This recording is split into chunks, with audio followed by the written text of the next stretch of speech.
વાત કરીએ સુરત જિલ્લામાં મેઘરાજાની તોફાની ઇનિંગ છે। બારડોલી, મહુવા, પલસાણા તાલુકો પ્રભાવિત થયો છે। માણેકપુર ગામે પ્રાથમિક શાળા બેટમાં ફેરવાઈ।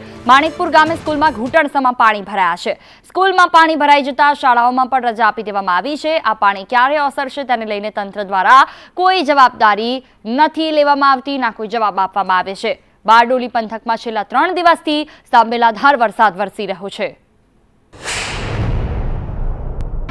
સુરત જિલ્લાની અંદરમાં છેલ્લા 3 દિવસથી અવિરતપણે વરસાદ વરસી રહ્યો છે, જેને લઈને લોકો જે છે તે ત્રાહિમામ પોકારી ચૂક્યા છે।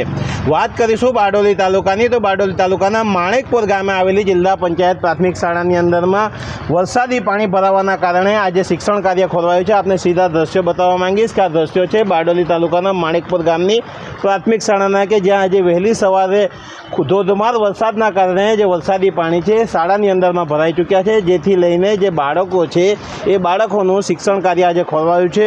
શિક્ષકો દ્વારા વરસાદના પાણી ભરાવાના કારણે શાળાની અંદરમાં રજા આપી દેવામાં આવી છે। આપ જોઈ શકો છો જે બાળકો છે એ વહેલી સવારથી જે તૈયાર થઈને શાળાએ આવ્યા હતા, પરંતુ પાણી ભરાઈ જવાના કારણે આજે બાળકોને રજા આપવામાં આવી છે, જેથી લઈને આજે બાળકોનું શિક્ષણ કાર્ય ખોરવાયું છે। બારડોલીની અંદરમાં 24 કલાકની અંદરમાં 9.5 ઇંચ જેટલો વરસાદ વરસ્યો છે, જ્યારે મહુવા અને પલસાણાની અંદરમાં 7 ઇંચ જેટલો વરસાદ વરસવાના કારણે જનજીવન જે છે તે અસ્તવ્યસ્ત થયું છે। યાસીર કાગઝી, સંદેશ ન્યૂઝ, બારડોલી।